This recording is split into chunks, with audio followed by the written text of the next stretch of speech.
Assalamu alaikum wa rahmatullah.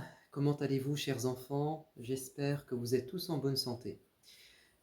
C'est la troisième et dernière vidéo concernant la vie, l'œuvre, la personnalité du meilleur compagnon du prophète alayhi salatu wassalam. C'est Abu Bakr as-Siddiq, le véridique et le sincère. Nous avons la joie d'avoir parmi nous deux petites filles, deux petites sœurs, Taymiya et Layan. Alors, Taymiya et Layan, nous avions mis en évidence la grande foi de Abu Bakr as-Siddiq, mais aussi sa motivation à faire le bien. Parlons maintenant Abu Bakr as-Siddiq, le successeur, le digne représentant et héritier du prophète de l'islam, alayhi salatu wassalam. Alors, qu'est-ce qui fait que Abu Bakr est devenu celui qui continuera la mission du prophète après sa mort? Pourquoi avoir choisi Abu Bakr et pas un autre? Qu'est-ce qu'il avait comme qualité exceptionnelle et pourquoi les gens l'ont-ils choisi? Alors, avant que le prophète ne meure, il a voulu montrer à quel point il avait confiance en Abu Bakr et à quel point Abu Bakr était la personne la plus qualifiée pour le remplacer. Quand il était atteint de sa maladie, il avait une très forte fièvre, il n'arrivait même plus à se mettre debout, il a dû rester allongé, alité dans sa pièce, son appartement qui était collé à sa mosquée, et il a dit, il faut que Abu Bakr as-Siddiq me remplace, c'est lui qui dirigera la prière dans la mosquée. Aïcha radiyallahu anha a voulu dissuader le prophète en lui disant, mais mon père Abu Bakr, quand il dirige la prière, on a du mal à le comprendre, tellement il pleure. C'était un homme très sensible, quand il récitait le Coran, il lui arrivait souvent de sangloter, de verser des larmes, et on avait du mal en fait à comprendre la lecture du Coran. Mais le prophète de l'islam va dire à sa femme, à Aïcha, c'est Abu Bakr et c'est que lui que je désigne pour me remplacer, parce que c'était le meilleur. Et puis un jour, Abu Bakr as-Siddiq n'était pas présent et le prophète aussi était absent. Et quand l'heure de la prière est arrivée, c'est Omar ibn al-Khattab qui a décidé de faire l'imam. Et quand le prophète, en revenant, va entendre Omar ibn al-Khattab réciter le Coran, il va reconnaître sa voix et il va dire non, non, non, il n'y a qu'Abu Bakr qui peut diriger la prière et être le chef de ma communauté, c'est-à-dire de diriger cette prière en commun. Et ça prouve que le prophète de l'islam était en train de dire indirectement, pas de manière explicite, que le seul qui peut me remplacer, c'est bien lui. Alors, évidemment, le prophète alayhi wassalam, n'a pas, avant sa mort, réuni sa communauté en leur disant de manière directe et claire quand je mourrai, c'est Abu Bakr qui deviendra votre chef. Il l'a sous-entendu. Par exemple, quand une femme est venue le voir, elle lui a dit, ah, Rasulallah, j'ai un problème. Le prophète n'avait pas le temps, peut-être assez de temps pour régler son problème. Il lui a dit, reviens plus tard.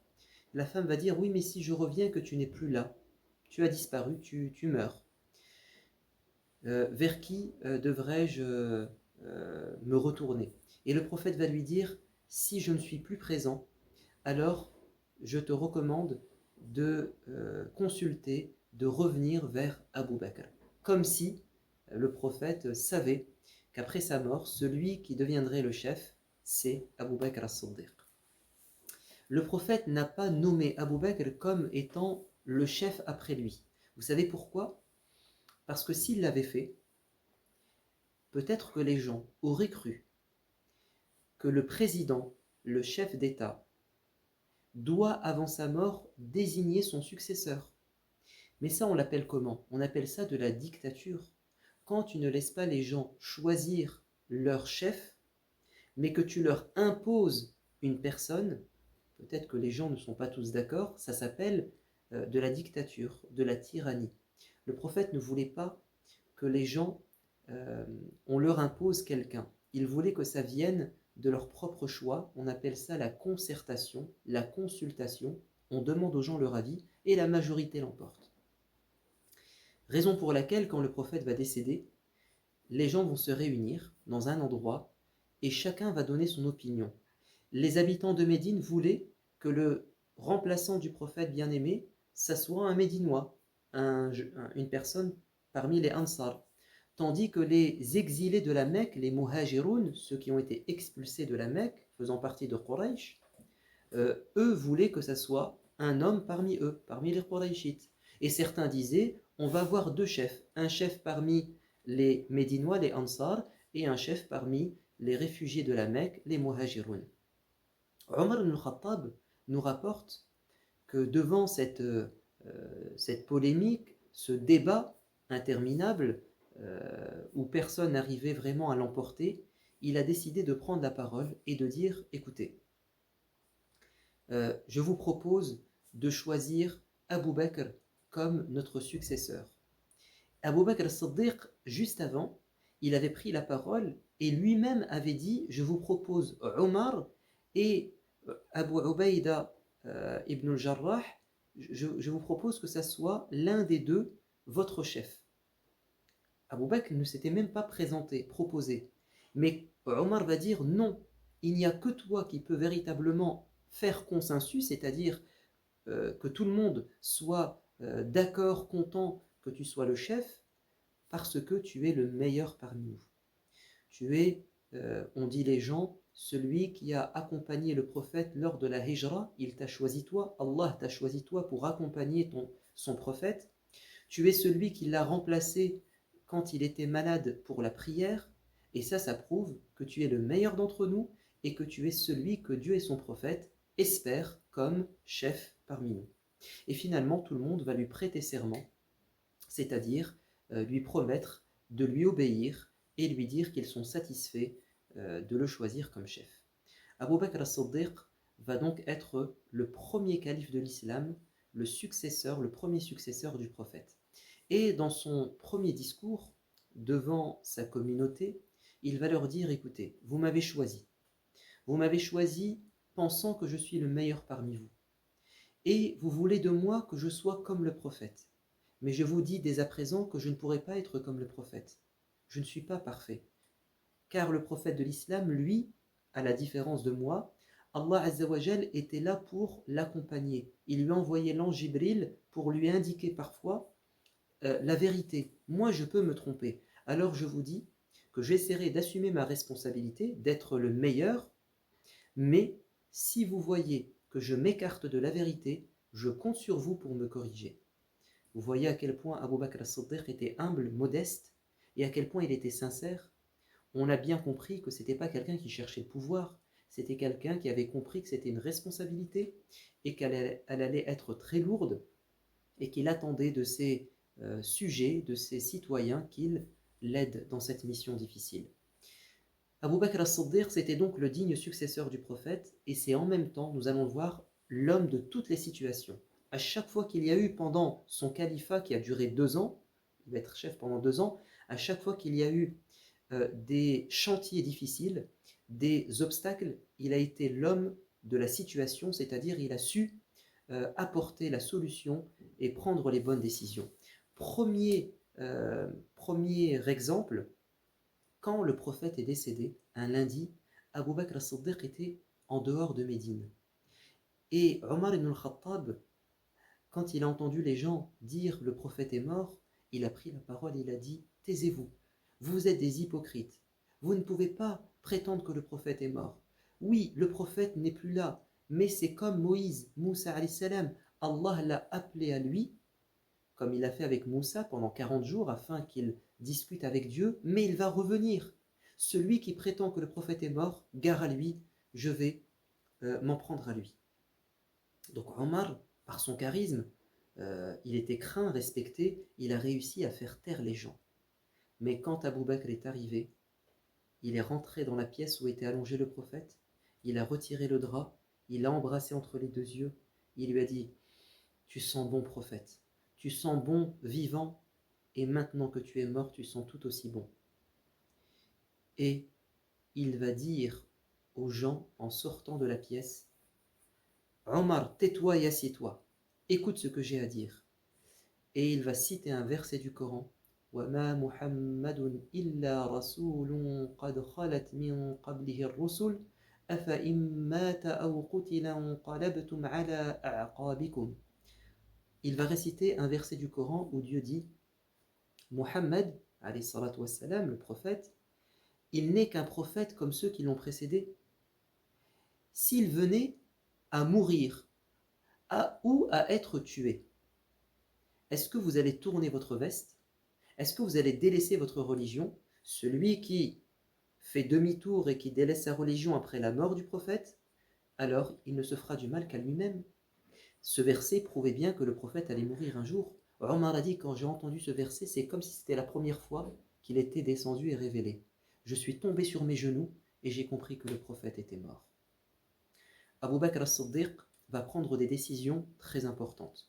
Heureusement qu'il était à ce moment fort, et il va être fort aussi pour affronter des gens en Arabie qui avaient accepté de se soumettre au prophète, mais qui maintenant veulent se rebeller contre Abu Bakr, le nouveau chef.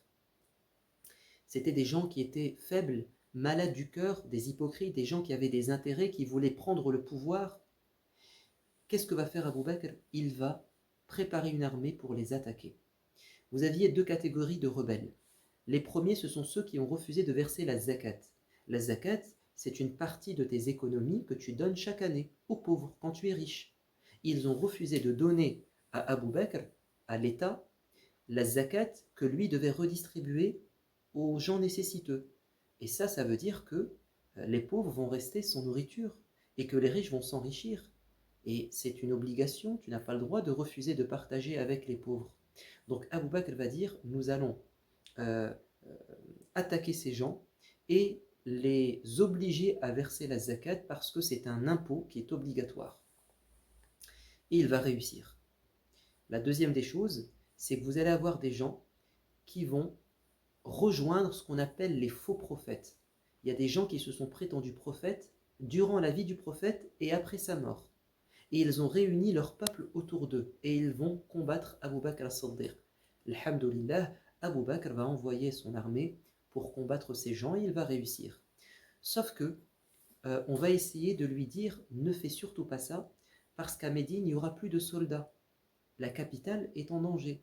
Il a dit non, je vais quand même prendre ce risque parce qu'il avait compris que c'était urgent.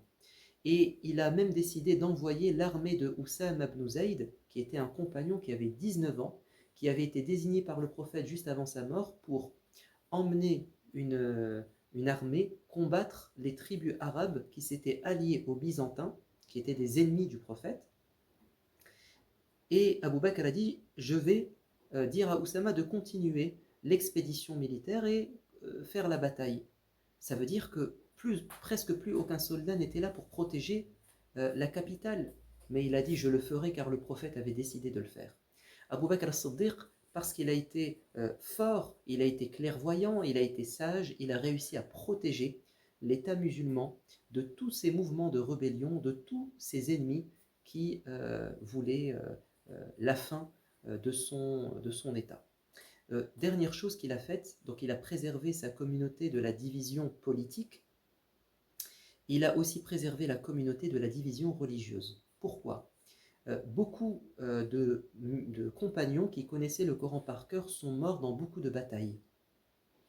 Et Omar ibn al-Khattab va dire, ô calife, je te demande, si tu le veux bien, de faire en sorte que le Coran soit écrit dans un livre. Parce qu'auparavant, le Coran, il était éparpillé dans des petits morceaux. Par exemple, sur un morceau de vase, ou bien sur un os d'animal, un os plat, l'omoplate par exemple, ou bien sur la peau, le cuir des animaux, ou bien sur une planche de bois, ou bien une pierre polie. En fait, ils écrivaient le Coran sur des supports rudimentaires. Là, il fallait que le Coran soit réuni dans un livre, en entier, et non pas dispersé comme ça sur des supports différents. Parce que si tous ceux qui connaissent le Coran par cœur meurent, le Coran va être perdu. Et Abu Bakr as-Siddiq finalement va être convaincu que c'est important, et il va demander à Zayd ibn Thabit de faire cette mission et Zayd va réussir à constituer un Coran qui va rassembler toute la parole de Dieu. Abu Bakr as-Siddiq va mourir après à peu près 2 ans de califat, et donc en mourant, il aura le même âge que le prophète alayhi salatu wassalam, et il ne va pas désigner, imposer quelqu'un au moment de sa mort qui le remplacera. Il a simplement dit, moi je vous conseille Omar comme mon successeur, mais je ne vais pas l'imposer. Et les gens, vous allez le voir, vont accepter plus tard Omar comme son successeur. Que Dieu fasse miséricorde à Abu Bakr as-Siddiq et qu'il nous permette un jour de le rencontrer au paradis. Que signifient vos prénoms Taymiya et Layyan? Alors, Layyan, ça vient de Al-Luyuna, qui signifie la douceur, la souplesse, qui signifie aussi le fait de vivre une vie paisible. Donc Layyan, ça renvoie à quelque chose d'agréable. J'espère que tu seras ainsi, Layyan, dans ta vie, quelqu'un de souple, quelqu'un de doux, et que tu vivras une vie paisible. Quant à toi, Taïmiya, ton prénom vient de Taïm, et Taïm en arabe, c'est le plus haut degré d'amour, et de fidélité et d'alliance qu'on peut avoir avec quelqu'un. Taïmiya, c'est une personne à qui on s'attache, et qui est aussi attachée aux autres, et qui a beaucoup d'amour, et pour qui on a aussi beaucoup d'amour. A très bientôt les enfants pour parler d'un autre personnage, d'un autre héros de l'islam. Wassalamu alaikum wa rahmatullah.